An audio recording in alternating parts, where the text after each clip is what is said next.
the truth. O si Jesus, nagsulti ako sa kamatuoran. We better listen. Ang tanan maminaw. Anyone who will not receive Sa matag usan na dili magadawa the kingdom of God sa gingharian sa Diyos. like a little child Sama sa gamayng bata, will never enter it.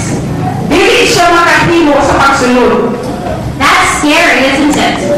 O mao kana ang ginsulti. I think we better start looking at these children a little bit more. O naman natin ako sa mga kabataan. No matter how old you are, Bisag unsay inyong mga pangidaron, you have an integral, an important part duna kamo importante gayud, duna kamo importanteng bahin to play in God's kingdom. diha sa gingharian sa Ginoo.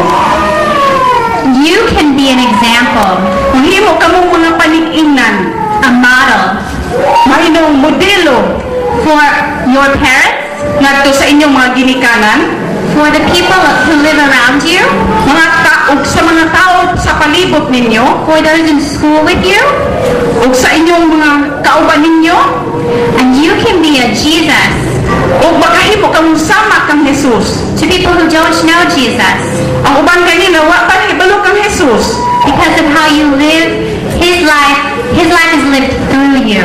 ug ang iyang gigugma ug iyang kinabuhi pinaagi kaninyo. We began this conference Ug ang dunay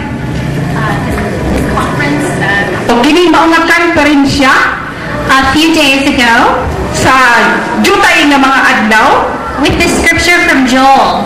ug dunay eskriptura gikan kang Joel. And it says Ug kini nagaingon in verse 28, chapter 2, gikan sa bersikulo 28 sa kapitulo 2, that in the last days sa kaulaihang mga adlaw, that the sons and daughters will prophesy, ang mga batan-on nga lalaki o babayi magapropesiya, and that the Spirit will be poured out on all people. ug ang espiritu igabubo sa tanang mga katawhan. Are you included in all? Apel ba mo ni ana? Yeah? Yeah? And it says, even on the your young men. Bisan ang mga batan-on nga lalaki, Are you a young man? batan-on ba ka nga lalaki? Yeah? Well, it says that you will see visions. Makakita og mga panan-awon. I'll include young women as well.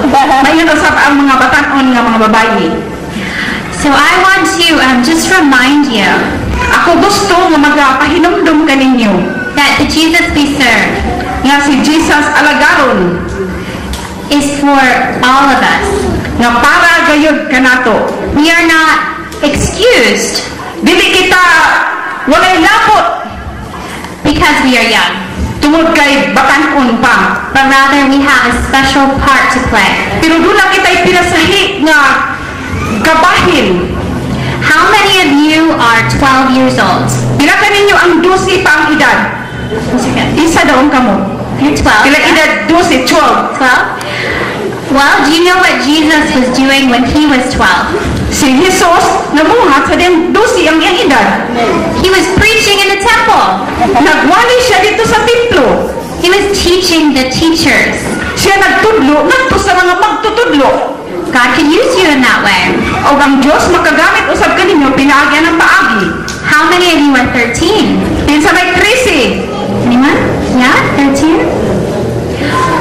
When I was 13, Sadyang ako 13 anyos, God gave me a vision ang Diyos naghatag kaniya og panan-awon of my life sa iyang kinabuhi. where I was working with African children. Sadyang namuhat ako uban sa mga Afrikanong mga kabataan, That seemed an impossible dream, o imposible kayo kadtungadanggo, but it shaped my life. o kini nagpurma sa iyang kinabuhi, It shaped my prayers.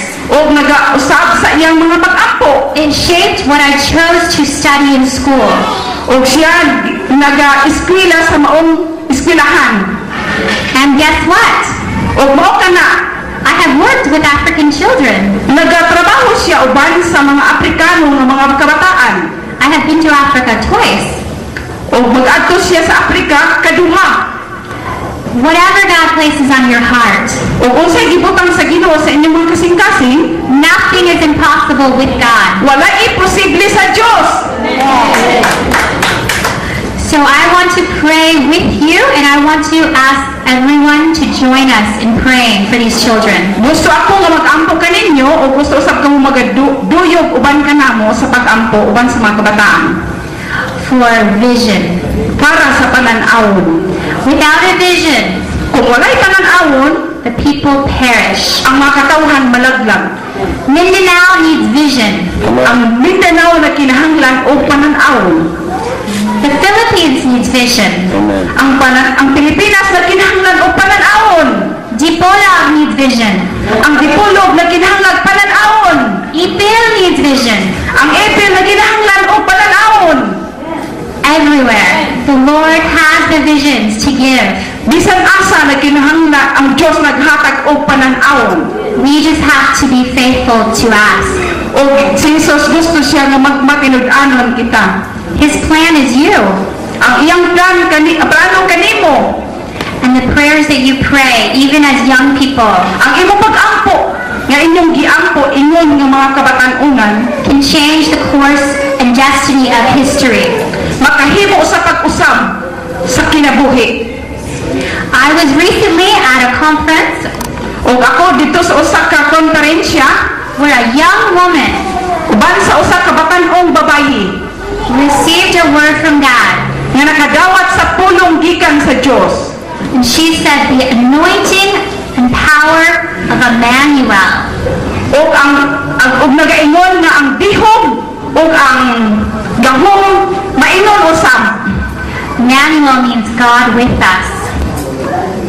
Emmanuel Emmanuel mean nga ang kahulugan ang Dios uban kanato. that anointing would come in September. Ang dihom sa Dios nag-abot panahon sa Septembre. And that's only a few days away. O mausab ka na. So I want to pray that anointing of God with us Nga mag-ampo kita nga dihom sa Dios makauban kanato. would guard your hearts and minds. Magbantay sa inyong kasing-kasing o mga huna-huna.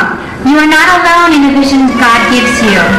Na ang Diyos nagpalo na og mga panan-awon kaninyo. He is with you. He is your best friend.